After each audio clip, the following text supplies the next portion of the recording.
열왕기하 19장입니다. 8절서부터 19절까지의 말씀 교독하시겠습니다.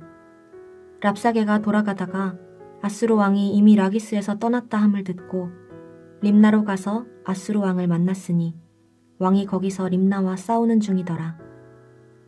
아수르 왕은 구스 왕 디르하가가 당신과 싸우고자 나왔다 함을 듣고 다시 히스기야에게 사자를 보내며 이르되, 너희는 유다의 왕 히스기야에게 이같이 말하여 이르기를, 내가 믿는 내 하나님이 예루살렘을 아수르 왕의 손에 넘기지 아니하겠다 하는 말에 속지 말라. 아수르의 여러 왕이 여러 나라에 행한 바 진멸한 일을 내가 들었나니 내가 어찌 구원을 얻겠느냐. 내 조상들이 멸하신 여러 민족 곧 고산과 하란과 레셉과 들라살에 있는 에덴 족속을 그 나라들의 신들이 건졌느냐. 하맛 왕과 아르밧 왕과 스발와임 성의 왕과 헤나와 아와의 왕들이 다 어디 있느냐 하라 하니라. 히스기야가 사자의 손에서 편지를 받아보고 여호와의 성전에 올라가서 히스기야가 그 편지를 여호와 앞에 펴놓고 그 앞에서 히스기야가 기도하여 이르되, 그룹들 위에 계신 이스라엘의 하나님 여호와여, 주는 천하 만국의 홀로 하나님이시라. 주께서 천지를 만드셨나이다.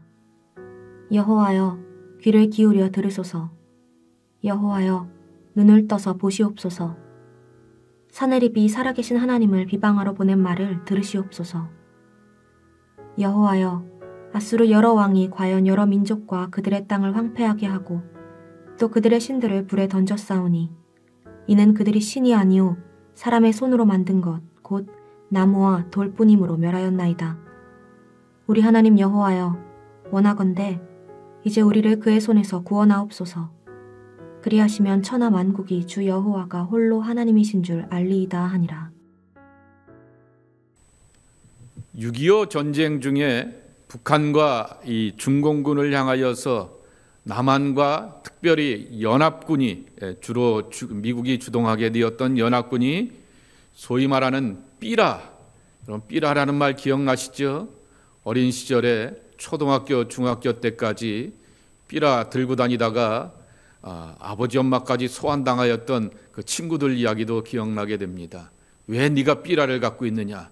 빨리 학교에다가 신고하고 선생님이나 파출소에다 신고해야지 네가 품고 있다라고 하여서 소환당하게 되었던 이 정말 삐라에 대한 그러한 기억이 나게 됩니다.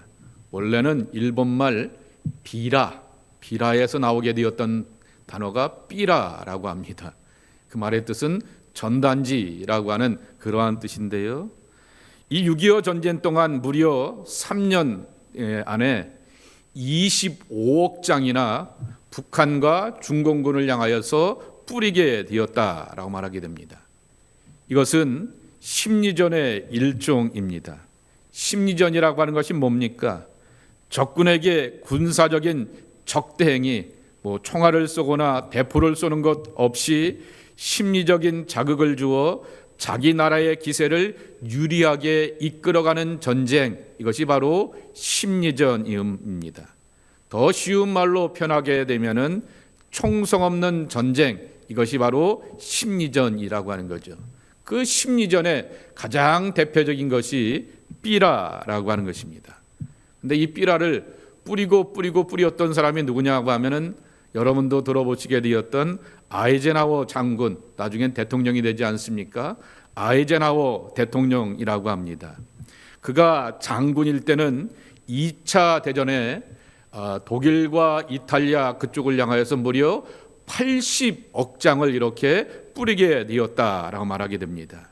그리고 나중엔 6.25 때는 미국의 대통령이 되어서 그렇게 메가더나 이렇게 밑에 사람들에게 지시하게 되어서 이 삐라를 뿌리게 되었던 것이죠. 오늘 본문에 보게 되면은 아수르의 심리전이 나오게 됩니다. 아수르는 말씀드렸듯이 지금의 이라크입니다. 남유다와의 전쟁이 있게 되는 것입니다. 아수르가 지금 파죽지세입니다. 북이스라엘을 점령하게 되었고 자기들의 속국으로 만들어 놓게 되었습니다. 그러니 영토로 비교해 보게 되었을 때 작은 땅이었던 남유다는 쉽게 점령할 수 있다라고 마음먹고 이렇게 침략하게 되었는데 1차 침략 가운데서 실패를 경험하게 됩니다. 그리고는 2차 침략을 이뤄가게 되었을 때 대표적인 심리전의 내용들이 18장과 19장에 보게 되면 나오게 되는 것이죠. 18장 17절 말씀에 보게 되면은 아수르의 총사령관이었던 다르단, 이게 사람 이름이 아니라고 합니다. 쥐라고 합니다.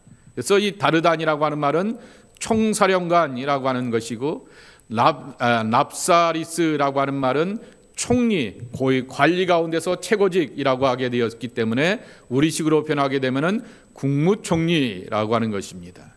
그리고 계속해서 등장하게 되었던 인물이 하나 있는데 랍사게이죠. 최측근, 왕의 최측근이라고 하는 말인데요. 그 말을 우리식으로 표현하게 되면은 비서실장이라고 하는 말로 이렇게 이해하면 될 것 같아 보이게 되는 것입니다. 이 세 사람들이 유대인의 그러한 관원들을 불러놓고는 심리전을 펼쳐버리게 되는 것입니다. 그런데 심리전을 펼쳐놓게 되었을 때 유대인들을, 관원들을 불러놓고 유대인들이 다 보고 듣는 앞에서 아람말이 아닙니다. 당시에 중동의 공용어였던 아람말로, 우리식으로 표현하게 되면은 영어로 표현한 것이 아니라 한국 사람들에게 한국말로 다 알아듣게, 뒤에 있는 국민들도 알아듣게 한국말로 이렇게 네 가지를 주장하게 되면서 민심을 요동치게 하였던 것입니다. 첫째로는 남유다는 전쟁을 할 전술과 군사력도 없다라고 하는 것입니다. 18장 23절 말씀해 보게 되면은 너희들에게 말을 잘 탈 수 있는 사람 2,000명이 있으면 우리가 2,000필의 말을 빌려주고 우리와 한번 싸워보게 할 텐데 니네들에게는 이런 기병의 능력을 갖고 있는 이들이 있느냐라고 주장하게 됩니다. 두 번째로는 너희들이 전통적인 우방이고 강국이었던 이집트를 의지하려고 하게 되는데 이제는 이집트는 상한 갈대 지팡이와 같다라고 주장하게 되면서 그들의 도움은 쓸모가 없다라고 말하게 됩니다. 세 번째로는 남유다의 믿음 좋다고 여기게 되는 히스기야 왕이 산당을 제거하게 되면서 중앙 집권적인 왕권을 강조하게 되고 중앙 집권적인 오직 예루살렘에서만 예배드려라고 강조하게 되면서 그 신앙을 강조하게 되었던 것은 지역에 있는 토우들과 그리고 또한 백성들을 향하여서 배려하지 못하게 되었던 잘못된 정책이다라고 하는 것입니다. 아니 예루살렘에 오려면은 몇 날 며칠이 걸리게 되는데 그런 것 하나 배려하지 못하게 되고 왜 산당들을 다 제거해버렸느냐라고 하는 것이죠. 네 번째로는 우리의 신앙들이 가장 혼란스러워하면서도 일평생 추구하는 것이 하나 있습니다. 하나님의 뜻 아니겠습니까? 내 삶이 하나님의 뜻이 어디 있지? 왜 내게 이런 일이 있게 되지?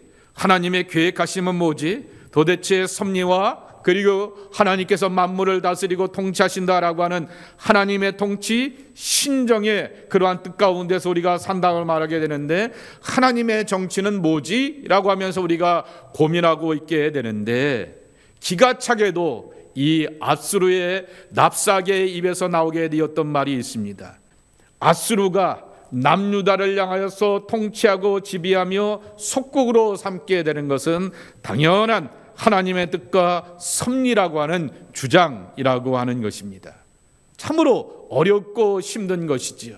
당시 서로의 공용어였던 아람어가 아니라 유대인들이 잘 알아듣게 되는 히브리 말로 반복하여서 남유다 백성들의 기세를 꺾어놓게 되었던 것을 볼 수가 있게 되는 것입니다. 자기 신하들을 보내게 되었던 히스기야가 이와 같은 내용들을 듣게 되는 것입니다. 우리는 시험과 문제를 늘 만나게 되는 것입니다. 시험 없는 인생이 없고요. 문제 앞에 직면하지 않는 인생이 해 아래 어느 누구도 없는 것을 기억하게 되는 것입니다.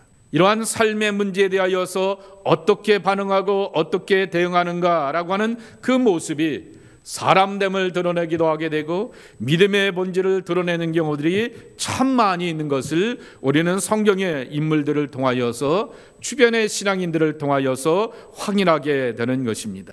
아수르의 임금이었던 산헤립이 예루살렘에 금방 림나까지 와서 2차 침략의 압박을 더하고 있게 되는 것입니다. 코앞에 그렇게 예루살렘까지 오게 되었고 얼마 있지 않아서 이 예루살렘을 향하여서 점령하려고 하는 그러한 압박을 가하게 되는 것입니다. 그런데 하나님은 한편에서 새로운 일을 준비하고 있게 되는데 이러한 전쟁의 상황 가운데서 갑자기 구스, 성경에는 구스라고 나와 있게 되지만은 이디오피아의 왕 다르하가 19장 9절에입니다. 7절과 9절에 보게 되면은 다르하가가 이렇게 갑자기 내려오게 되어서 아수르의 군대와 싸울 준비를 하고 있다라고 하는 것입니다.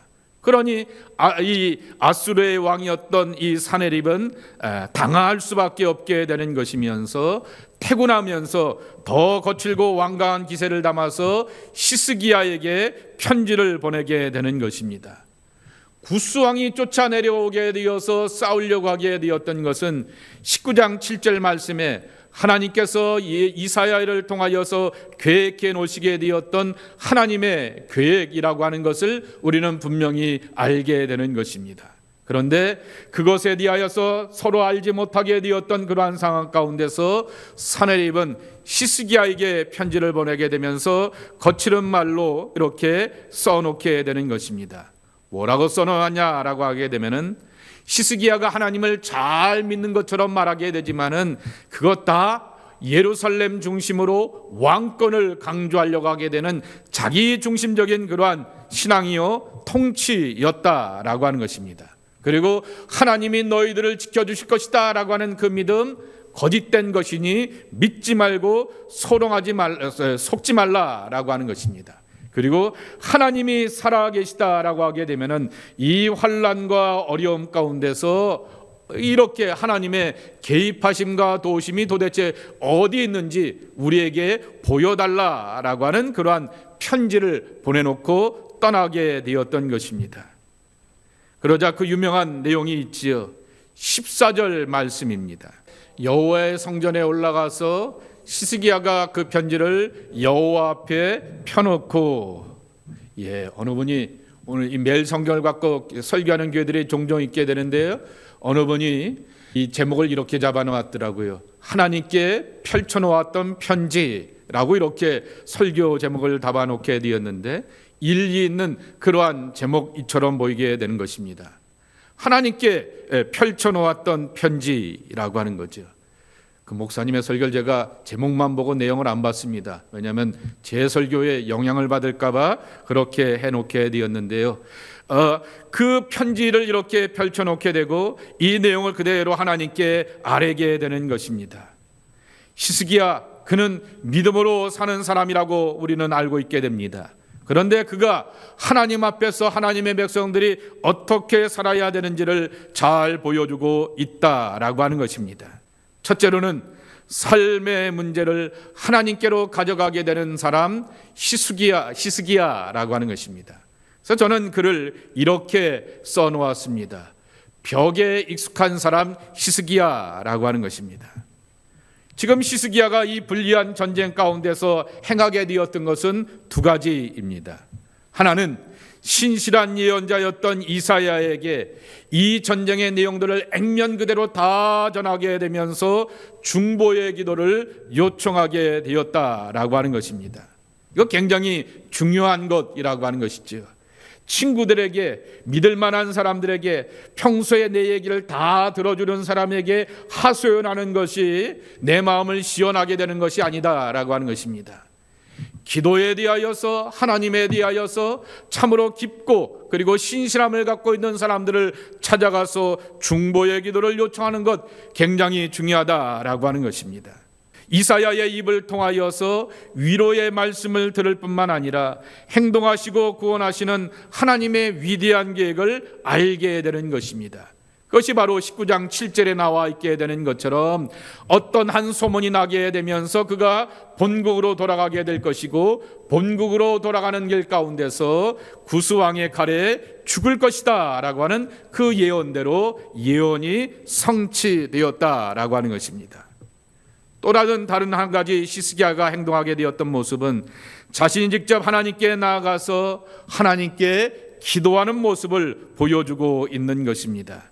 히스기야는 하나님의 성전이 만민이 기도하는 집으로 굉장히 익숙하고 편안한 사람이었기 때문에 성전에 올라가서 기도하는 것이 익숙한 모습이었다라고 하는 것입니다. 여러분에게는 성전이 어떤 것으로 이해되고 있느냐라고 하는 것이죠. 예배당이 어떤 것이냐라고 하는 것입니다. 건물로서의 예배당도 이해해야겠지만요, 그러나 시간을 구별하고 마음을 구별하고 삶을 구별하여서 하나님 앞에 나아가서 하나님께 집중할 수 있는 거룩한 공간, 구별한다라고 하는 말 자체가 거룩이라고 하는 말 아니겠습니까? 나의 예배당을 내가 어떻게 이해하고 받아들이고 정의하는가, 이것이 굉장히 중요하다라고 하는 것입니다. 히스기야는 강대국과의 전쟁이라고 하는 왕으로서 감당해야 되는 직무의 벽을 그가 만나고 있게 되었습니다. 그런데 이 문제를 잘 풀어가게 되어서 하나님의 개입 가운데서 아수르 군대가 18만 5천 명이 달하는 그들의 군대가 멸절하게 되는 하나님의 승리를 경험하게 됩니다. 이 직무의 벽을 지나고 나게 되어서 또 하나는 개인사의 벽을 만나게 되는 것입니다. 모레서부터 읽게 될 말씀인데요, 20장 말씀에 보게 되면은, 열왕기하 20장 말씀에 보게 되면은 그가 개인의 질병을 만나게 되는 것이죠. 우리가 잘 알고 있는 15년 삶을 연장받게 되었던 그 이야기인 것입니다. 그런데 열왕기하 20장 2절 말씀에 보게 되면은 선지자가 찾아와서 그에게 말하게 되는 것입니다. 내가 얼마 살지 못하게 될 것이니 내 집을 정리하고 내 삶을 마감하라 라고 하는 것입니다. 이건 굉장히 중요한 것이죠. 의사가 수명이 6개월 남은 것 같습니다, 1년 남은 것 같습니다 라고 하는 것이 아니라, 만군의 주인 되시는, 그리고 생명의 주인 되신 하나님께서 선지자를 통하여서 삶을 정리하라 라고 하는 얘기는 하나님이 마음 먹고 작정하시게 되었으니 끝이다 라고 하는 그러한 이야기인 것입니다. 그때 히스기야는 20장 2절 말씀에도 있는 것처럼 자기의 얼굴을 벽으로 향하고 여호와께 기도하여 이르되 그랬습니다. 공동 번역에 보게 되면은 그의 얼굴을 벽 쪽으로 돌리고 주께 기도하였다라고 소개하고 있는 것입니다. 질병이라고 하는 인간의 강력한 벽 앞에서 사람의 벽을 뛰어넘는 하나님의 은총을 구하고 간구하는 기도를 드리게 되었다라고 하는 것입니다. 잊지 마십시오. 기도는 습관입니다. 그리고 기도는 익숙한 삶의 훈련이 되어야 하는 것입니다. 이것이 쌓이고 다져지게 되면은 우리를 살리는 영적 본능이 되어서 하나님의 살아계심을 경험하게 되었다라고 하는 것입니다. 마가복음 9장 29절 말씀에 보게 되면은 이러한 말씀이 있게 됩니다. 예수님과 세 제자가 변화산에 올라가게 되어서 소위 말하게 되는 변화산의 영광과 거룩을 세 제자가 기쁘게 체험하고 내려오게 되었더니 나머지 9 제자가 끙끙대고 있게 되는 것입니다. 귀신 들렸던 아이를 향하여서 이전에도 고쳐봤던 능력이 있었고 힘이 있었고 경험이 있었음에도 불구하고 9명이 달라붙었음에도 불구하고 그를 고쳐내지 못하게 되었을 때 이 일을 향하여서 난감하게 되었던 것입니다. 그러자 그 예수님께서는 그를 이렇게 이 모든 사건의 내막을 다 듣고 나서는 붙들어 놓고는 그를 향하여서 기도하게 되었을 때 그가 깨끗하게 되었고 온전하게 되어서 아버지와 함께 집으로 돌아가게 되었던 것입니다. 그리고는 예수님께서 한마디 토를 달아 놓으시는 것이죠. 기도에 다른 것을 가지고서는 이런 종류의 문제를 풀어나갈 수가 없다라고 하는 것입니다. 그러면서 예수님이 집으로 이렇게 숙소를 향하여서 이렇게 예루살렘 베다니를 향하여서 가는 길 가운데 길 가다가 제자들이 서로 논쟁하였던 이야기가 뭐냐라고 묻게 되는 것입니다. 그랬을 때 누가복음 9장 34절 말씀에 보게 되면은 사실은 저희가 가는 길 가운데서 누가 크냐, 누가 예수님으로부터 상급을 더 많이 받느냐, 누가 예수님으로부터 더 칭찬을 많이 받았느냐, 누가 예수님이 큰 일을 행하시게 되었을 때 앞에 쓸 것인가 라고 하는 것에 대하여서 논쟁하게 되었다라고 하는 그 이야기를 듣게 되었던 것입니다. 그들 앞에 어린아이를 불러놓고는 너희가 어린아이와 같지 않고는 바로 하나님의 나라에 들어갈 수가 없다라고 말하게 되었던 것입니다. 분명한 믿음, 단순한 믿음을 가지고도 살라고 말씀하시게 되고는 9장 29절 말씀에 보게 되면 이런 종류는 나갈 수가 없다라고 말하게 되는 것입니다. 어떨 때는요, 의사를 찾아가서 문제를 풀어가야 될 때가 있고요, 어떨 때는요 변호사를 찾아가서 문제를 풀어가야 될 때가 있고요, 어떨 때는 그 일의 전문가들을 찾아가서 문제를 풀어가야 될 때가 있지만은 때로는 우리의 힘으로 경험으로 전문가의 안목과 능력으로도 문제를 풀어갈 수 없게 되었을 때는 하나님께서 뚫어주시고 열어주시고 해결해 주시는 것들을 경험하는 그러한 우리의 삶이 되어야 한다라고 하는 것입니다. 그렇기 때문에 기도는 습관이 되어야 되는 것이고, 기도는 이렇게 훈련이 되어야 되는 것이고, 습관과 익숙한 훈련이 되게 되었을 때 아차 이거는 기도이다 라고 하는 영적 본능을 가지고서 살아가며 풀어갈 줄 아는 하나님의 백성들이 되어야 한다라고 하는 것입니다.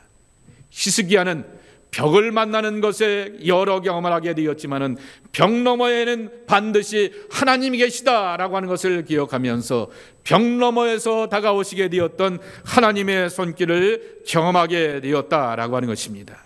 두 번째로는 삶의 구원은 하나님밖에 없다라고 하는 그의 고백을 우리가 함께 기억하자라고 하는 말씀입니다. 그래서 한자말로 하나 써놓았습니다. 뚫는다라고 하는 말, 혈입니다. 그래서 혈에 익숙한 사람 히스기야라고 하는 것입니다. 오늘 본문의 말씀을 보시게 되면은 히스기야가 이렇게 고백하게 되는 것입니다. 19절입니다. 함께 읽겠습니다. 우리 하나님 여호와여 원하건대 이제 그의 손에서 구원하옵소서. 그리하시면 천하만국이 주 여호와가 홀로 하나님이신 줄 알리이다 하니라. 그래서 홀로라고 하는 단어입니다.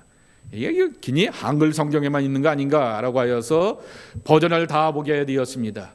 영어 성경도 보게 되었고요, 다른 버전도 이렇게 보게 되었고요, 시라버로 되어 있는 그러한 성경도 이렇게 살펴보게 되었더니 홀로라고 하는 말이 꼭 들어가 있게 되었던 것입니다. 천하만국이 주 여호와가 홀로라고 하는 것이죠. 다른 것들을 다 분리시키면서 하나님의 본질과 속성이 아닌 것을 걸러내는 그러한 고백을 이 일을 통하여서 경험하기를 원한다라고 하는 것입니다. 여러분, 기독교 교리 가운데서 우리가 고백을 잘못하게 되면은 2단이 되고 3단이 되고 4단이 되어서 교회 공동체에서 낙인이 찍히게 되는 두 가지 고백이 있습니다. 하나는 삼위일체 하나님에 대한 신앙 고백이고, 또 하나는 유일신 신앙에 대한 신앙 고백이라고 하는 것입니다. 우리는 삼위일체 하나님이 유일하신 하나님이다라고 하는 그러한 신앙 고백을 나가게 되는 것입니다. 근데 여기서 말하게 되는 유일하다라고 하는 신앙 고백은 숫자 이야기가 아니다라고 하는 것이죠. 하나밖에 없다라고 하는 그러한 것이 아니라 하나님만이 유일한 삶의 돌파구가 되신다라고 하는 것입니다. 그것이 바로 유일신 신앙이라고 하는 것이죠.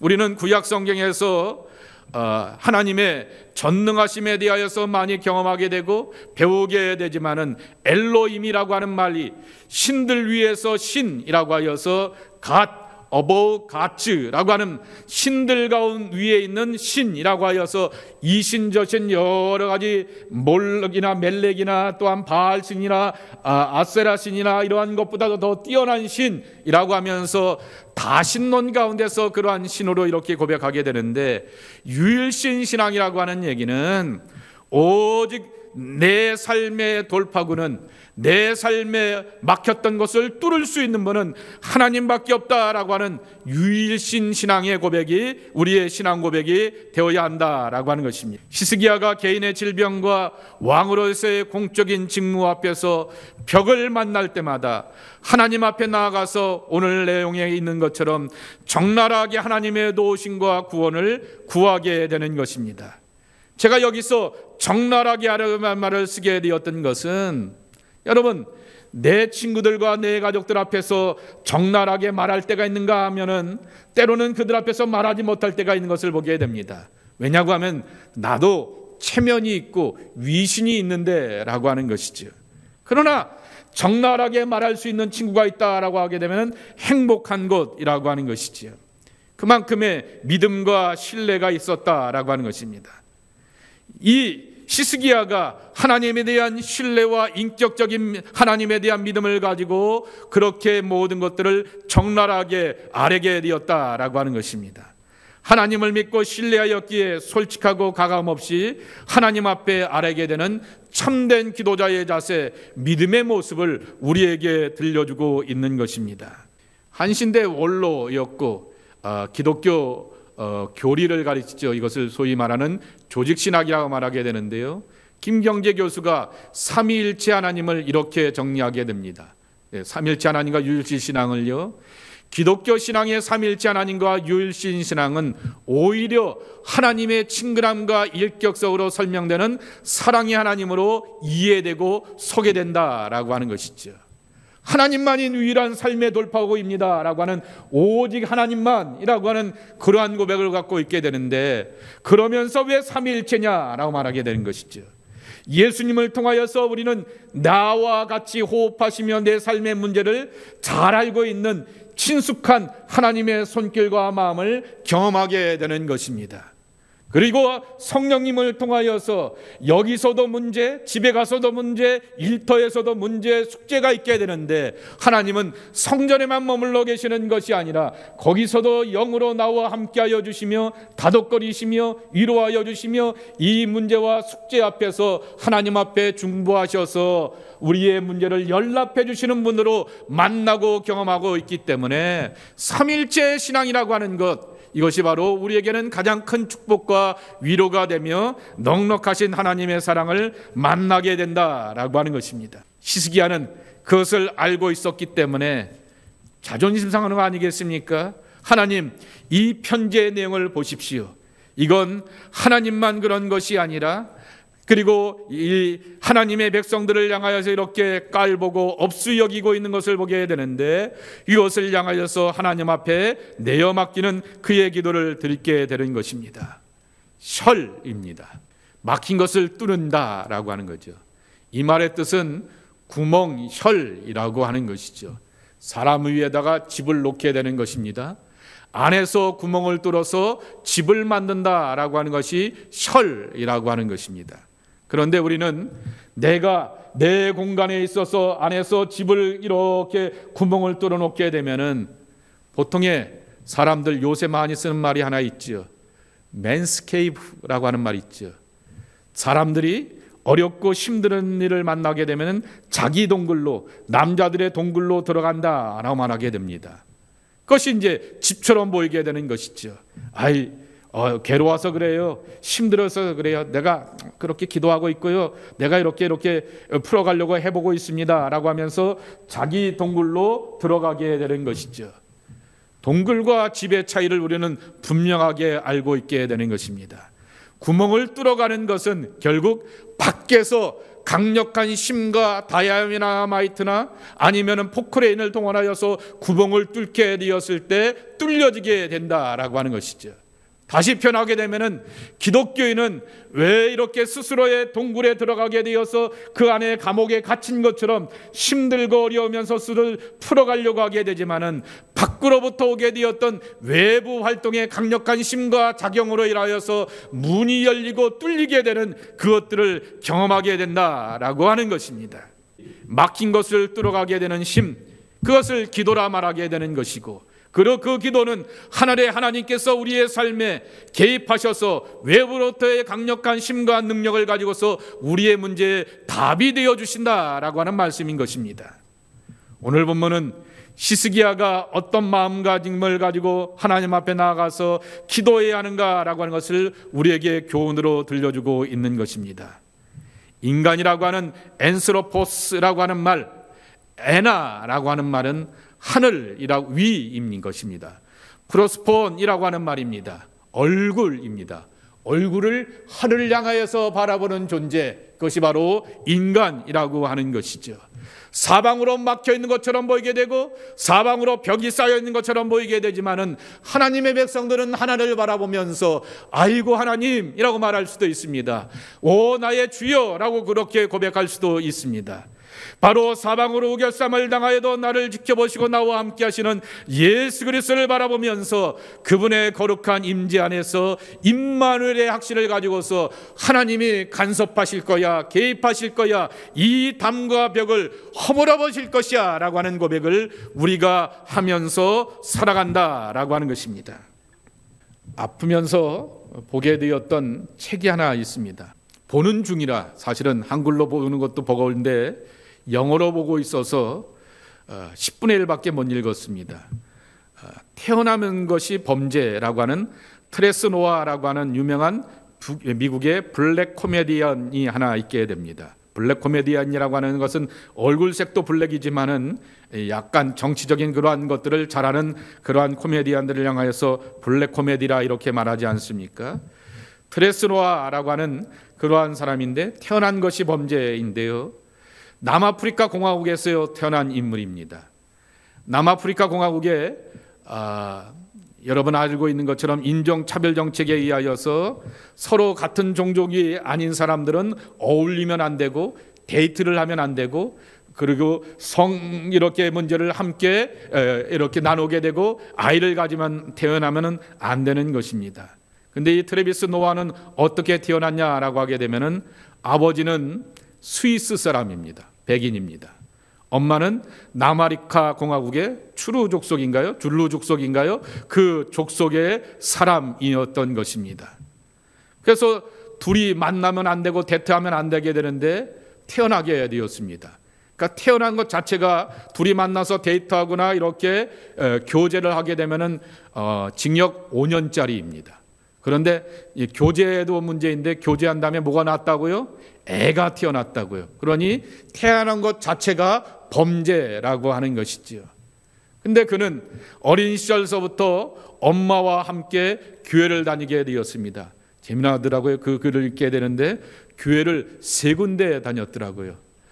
백인 교회를 가게 되면은 굉장히 큰 메가처치가 있게 되어서 다양한 활동을 하고 있게 되는 그러한 교회가 있는가 하게 되면은 두 번째 교회는 굉장히 이렇게 현대적인 CCM을 부르게 되면서 그렇게 찬양하는 그 교회 가게 되면은 아놀드 슈와르제네거와 함께 이렇게 근육 대회에 나가게 되었던 분이 목사가 되어 갖고는 같은 해에 이렇게 그는 3등 아놀드 슈와르제네거가 1등하게 되었는데 그 3등한 분이 이렇게 앞에서 퍼포먼스를 하면서 예배드리는 교회 담임 목사가 되어서 다니는 그러한 교회를 다니게 되었고 세 번째로는 흔히 말하게 되는 우리가 알고 있는 3시간짜리 4시간짜리 예배를 드리는 흑인 교회를 이렇게 다니게 되었습니다.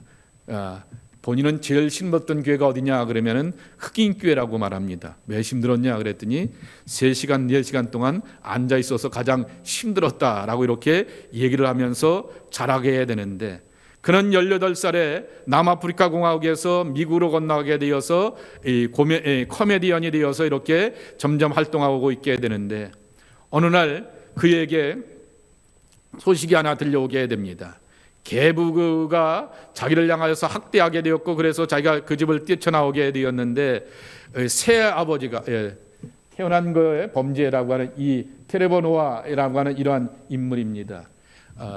이 유명한 책인데요. 한번 여러분 유튜브에도 영상들이 있을 것입니다. 한번 보시기 바랍니다. 갑자기 생각이 나서 설교의 내용이 없는데 보고 있는 것 가운데서 기억나서 나누게 되는 것입니다. 그가 그렇게 갑자기 들려오게 되었던 이야기는 계부가 자기 어머니를 향하여서 이렇게 머리에다가 총을 쏴서 이렇게 사망하게 되었다라고 하는 그 이야기 있지요. 태어난 것도 범죄이고 자기를 신앙으로 이끌어내고 삶의 위로와 그러한 용기를 주게 되었던 어머니도 비참한 말로를 맞이하게 되었던 것도 그러한 것이고, 그리고 그는 남아프리카 공화국에서 미국 본토에 와서 본토 사람들을 향한 그러한 코미디언이 되어서 자기의 팔로를 열어가게 되는 것도 굉장히 이렇게 어렵지만은 그 아시죠? 세러데이 나이트 그 여기도 나오기도 하게 되었고, 그 누구죠? 레터맨인가요? 그 사람들 그 코미디에도 이렇게 나오게 되었던 그러한 인물이었던 것을 보게 되는데, 항상 이렇게 자기에게 주게 되었던 교훈이 하나 있다라고 말하게 됩니다. 그것은 바로 어머니의 교훈이라고 하는 것입니다. 항상 상황은 좋은 면으로 풀러가지 않는다라고 하는 것이죠. 그러면서 그 상황을 보면서 누군가를 향하여서 나는 태어날 때서부터 이렇게 태어나였기 때문에 아버지를 잘못 만나고 어머니를 잘못 만나고 누구를 잘못 만났기 때문에 라고 하면서 상황에 대하여서 판단하지 말라라고 하는 것입니다. 상황을 바라보게 되면서 그 문제를 풀어갈 수 있는 용기와 힘과 지혜가 내 안에 있는 것을 기억하게 되면서 내게 힘과 용기를 주게 되는 그분을 바라보라 라고 하는 이야기를 그에게 늘 권면하게 되었고, 자기는 이 가르침을 잊지 않고 어머니의 교훈과 가르침을 따라서 살아오게 되었다라고 하는 것입니다. 저는 이것을 사도 바울의 고백을 가지고서 여러분들과 함께 나누려고 하게 되는 것입니다. 고린도후서 4장 7절서부터 12절까지의 말씀인 것입니다. 우리 함께 읽도록 하겠습니다. 시작. 이는 심히 큰 능력은 하나님에 있고 우리에게 있지 아니함을 알게 하려 함이라. 우리가 사방으로 우겨쌈을 당하여도 쌓이지 아니하며 답답한 일을 당하여도 낙심하지 아니하며 박해를 받아도 버림받지 아니하며 거꾸로 됨을 당하여도 망하지 아니하며 우리가 항상 예수의 죽음을 몸에 짊어짐은 예수의 생명이 또한 우리 몸에 나타나게 하려 함이라. 우리 살아있는 자가 항상 예수를 위하여 죽음에 널머짐은 예수의 생명이 또한 우리 죽을 육체에 나타나게 하려 함이라. 그런즉 사망은 우리 안에서 역사하고 생명은 너희 안에서 역사하느니라. 아멘. 예, 사방으로 우겨쌈을 당하여도 우리 안에 예수의 생명이 나타나게 된다라고 말씀하고 있습니다. 그리고 생명은 우리 안에서 역사하신다라고 말씀하고 있습니다. 내 안에 예수님이 계시기 때문에 그 예수님의 거룩한 임재 가운데서 하나님을 경험하게 되며 삶의 벽과 막힌 것들을 뚫어내고 풀어나갈 수 있는 힘과 능력이 저와 여러분들에게는 있는 것을 믿습니다. 이 스기야와 바울이 경험하게 되었던 하나님의 사랑과 은총을 만나고 경험하며 승리하는 하나님의 사람들이 여러분 모두가 되기를 주님의 이름으로 간절히 축복합니다. 아버지 하나님 감사합니다. 주님께서 저희들에게 은혜와 복으로 함께 해주시어서 사방으로 우겨쌈을 당하는 것 같은 삶의 문제 앞에서 낭망하지 아니하고 풀어갈 줄 아는 하나님의 백성들이 저희들 모두가 되게 하옵소서. 눈을 들어 하늘을 바라보라 말씀하여 주셨사오니 하나님을 바라보고 소망을 하나님께 둘 줄 아는 하나님의 귀한 자녀들 되게 하옵소서. 예수님의 이름으로 축복하며 기도하옵나이다. 아멘.